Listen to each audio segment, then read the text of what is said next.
Hi friends, this is Jake here at Canadian Cutting Edge, and today we're taking a look at this knife. This knife's no longer available for anybody, but there's a sibling to it that is the exact same dimensions that is available. I'm recording a new intro to this video, and you're going to find me saying some things in the video itself that aren't quite accurate.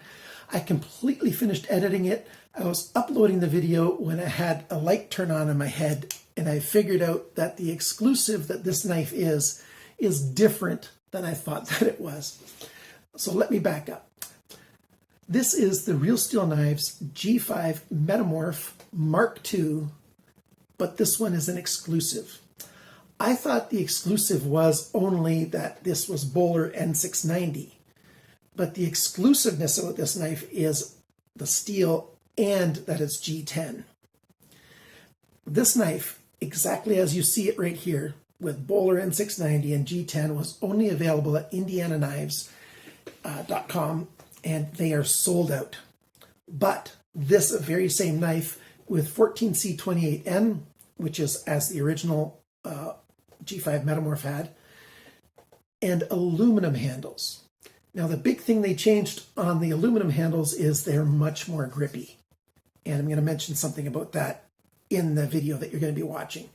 So as you're watching this video, if I talk about the G10 as if it's still available in other stores but not at Indiana Knives, no. You can't find the G10 version new anywhere unless you're buying it used, secondhand market. So there you go. So the knife that you can buy has aluminum handles with better grip than the original G5 Metamorph, and the same steel. So the biggest complaint that people were having on the original was that they were a little bit slick. So G10, of course, overcomes that. But the new aluminum handle has lines in it, which overcomes that too. I'll show you those lines right now, and then I'll get on to the video as I recorded it a few days ago.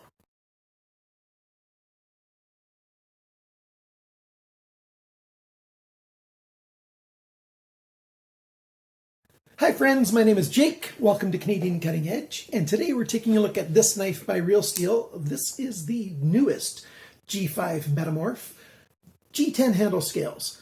About, 22 months ago now, I did a review of this knife, the original that had aluminum handle scales, still available.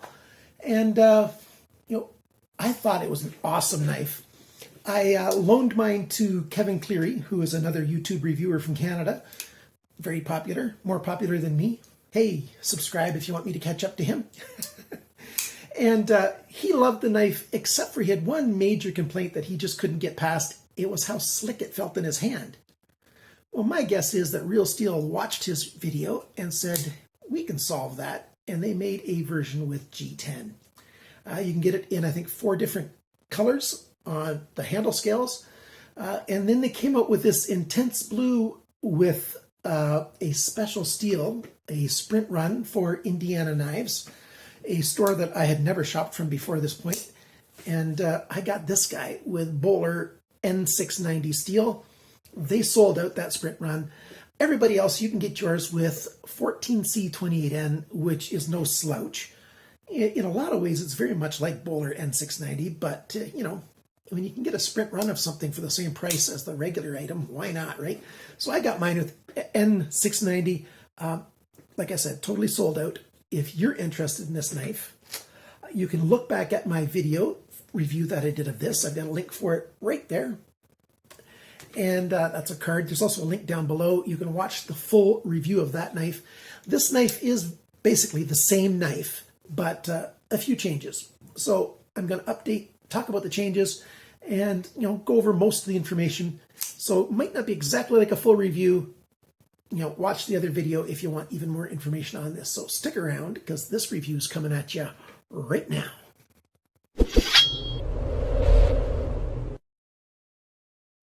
Now, the first thing I want to say is I no longer have my original MK Mark.I, the Mark.I version of this. So I can't put them side by side in the same picture. If you want to see that, watch Love Them Knives review, where he puts them side by side, his comparison video. I'll leave a link for that down below. But the difference is this one, the Mark II, is available in G10, and it's still available in aluminum, and it's grippier because it's got the milled lines in the G10 aluminum, in the aluminum version of it. I'll show you a picture of some of the aluminum, different colors, and how that pattern looks.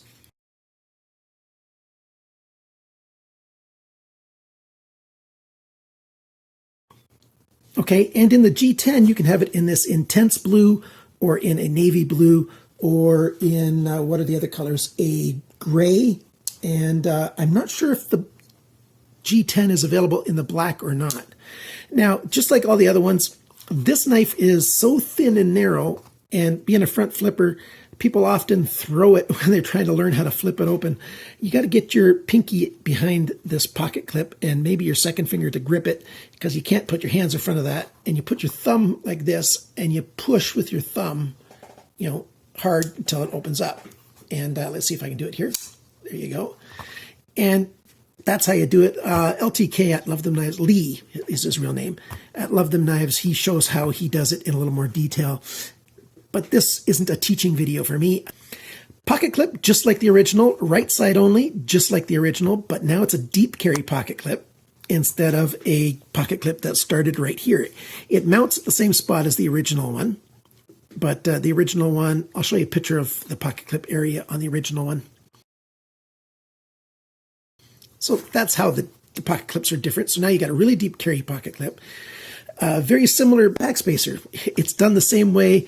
This one's just ever so slightly rounded on the G10. The aluminum version's flat instead of being rounded. The lanyard hole is the same on the Mark II as it was on the Mark I. The bearings in there are the same, and it's not ball bearings, but it is bearings, roller bearings. Awesome. The lanyard, the liner lock release is the same. The liner lock, totally similar. The blade shape is the same. Beautiful blade. I love this blade.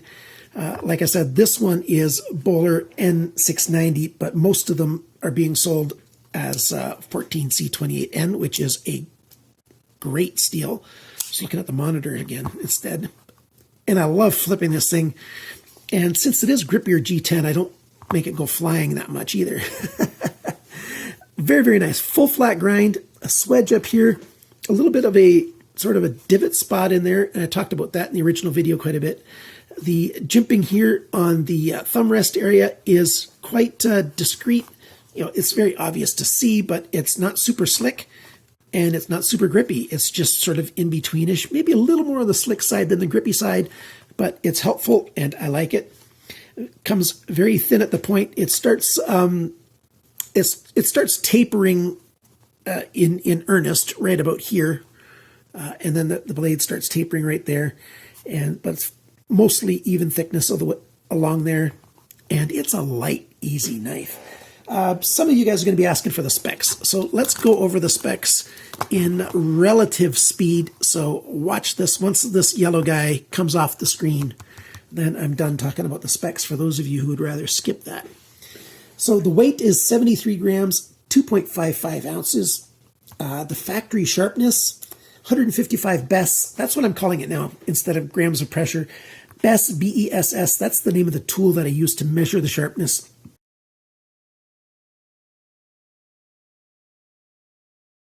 So I'm calling it, 155 BESS. 200 BESS is sharp. Lower is super sharp. Higher is not so sharp. Let's do the lengths and dimensions here.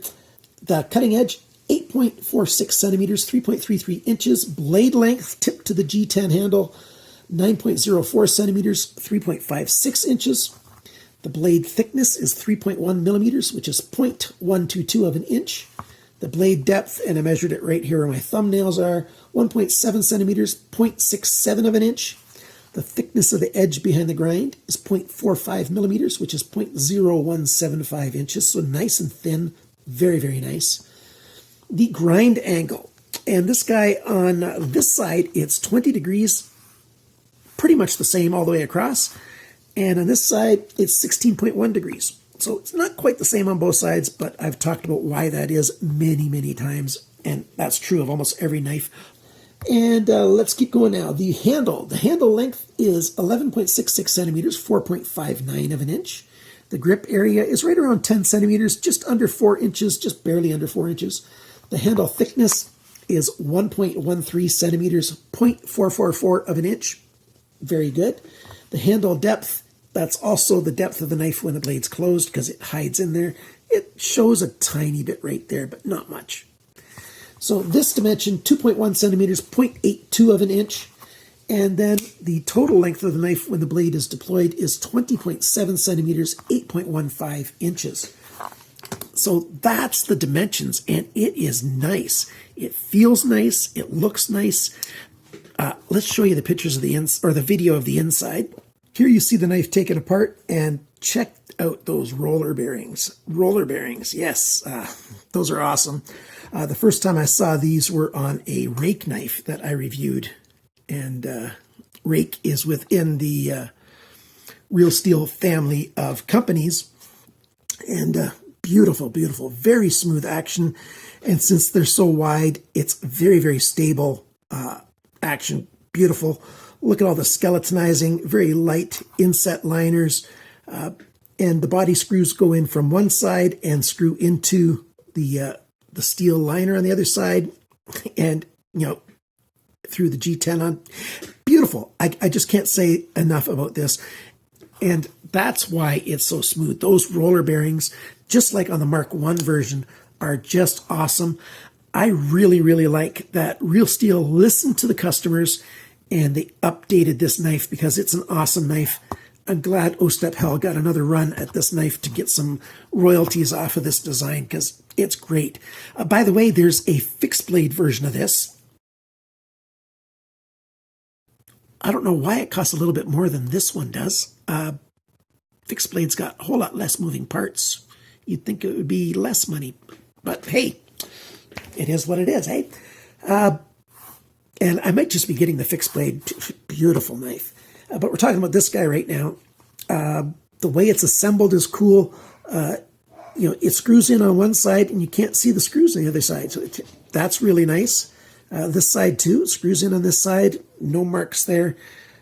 One of the things I don't like that awful much is, and I've talked about it on a number of knives, is I don't like when you've got these round head screws inside a deep carry pocket clip.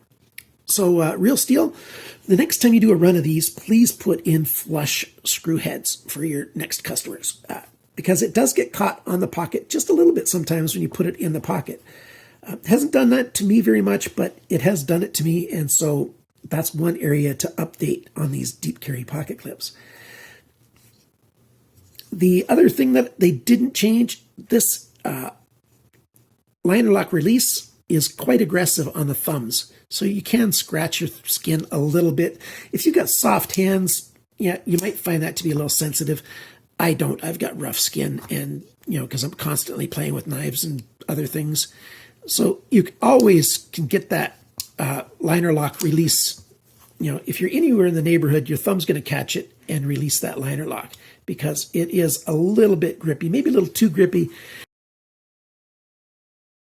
If you don't like that, take the knife apart and then you take one of your stones that you sharpen your knives with and just put it on an angle on this edge here and just slide it across a few times and you'll flatten that out a little bit and it won't be so aggressive and it won't change the looks or the value of the knife at all. So do that if you want to.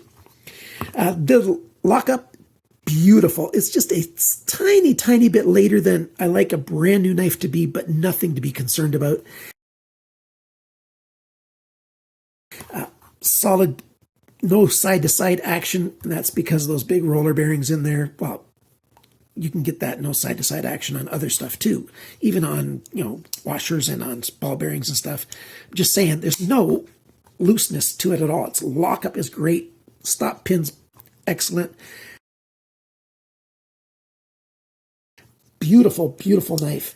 Like I mentioned, a little bit of a con. What are the cons on this guy? Basically, the only things I'd like them to change yet is take out those screw heads and put in flat flush head screws and maybe make this a tiny bit less aggressive and don't change anything else. It's too nice.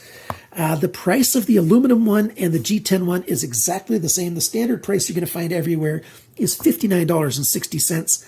If you want to get one now, I would suggest that you go to White Mountain Knives because you can get 10% off with coupon code CCE for Canadian Cutting Edge. And then it's $53.64. So I'm calling this a budget gentleman's folder still. My channel, I promised at the beginning of the year I'm going to do my videos, and I'm going to make almost all of my videos $50 US or less. So this is $53.64. Hey, you can spend $3.64.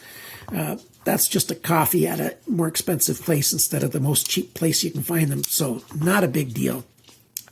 I'm keeping this one. I like O-Step Hell designs. I really, really like Real Steel. And this is beautiful. I like that the text is nice and small. And they've got more text than I'd like them to have, but it says N690 there. It says G5 Metamorph, O-Step Hell design. And then here it says Real Steel, but everything's nice and small. So that's nice. And then the Real Steel logo is right there. It's just an RSK in a stylized kind of font. I really like Real Steel, and their designs are good. They're hiring really good designers. Of course, my favorite is O-Step Hell, but they've got a couple new knives coming out, and I hope to get those. There's one called the Luna. They just reported that they got another new one out. Oh, I didn't write it down now. I forget the name. It starts with an R.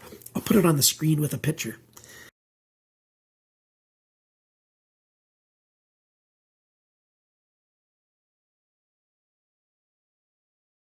So there's all kinds of great stuff coming out of Real Steel Knives. Now, did you know that Real Steel Knives has got their own forum? And that's where they announce their new knives and other stuff. You can have discussions there. Sign up for the Real Steel Knives forum, if you will. And I actually host the Real Steel Knives Facebook page. So the Real Steel Knives endorsed Facebook page, I'm the host of it, but I've also got a helper that works on it. Real Steel G5 Metamorph Mk.II by Real Steel Knives. If you're looking for something really, really nice, a budget gentleman's folder, if you will, this is the place to stop. If you're looking for a nice gift for somebody, you've got all these choices. You've got the G10, you've got aluminum if you want to. You've got a sort of, it's not a budget steel. 14C28N is not a budget steel, but it's, a little bit above budget. It's a nice hard steel. The Rockwell is around 60, a little over or a little bit less depending on how they hardened it. Just like Bowler N690, it's right around that 60 mark, plus or minus a tiny bit. And these are very well built knives. They look good, they feel good, and I'm just repeating myself. One thing that I didn't talk about, I really like what they did here with this sharpener's choil. It's not just a circle. It's a bit of a dip going in. It's easy to sharpen this knife right to the end without, getting into the side and messing up the plunge. There's not a lot for you to clamp onto if you're going to be sharpening this on a clamp system, but it's easy to take this knife apart. Torx T8, and these are T6s. Thanks for watching my video. Thanks for liking, sharing, commenting, and subscribing. And remember, guys, always cut towards your chum, not your thumb.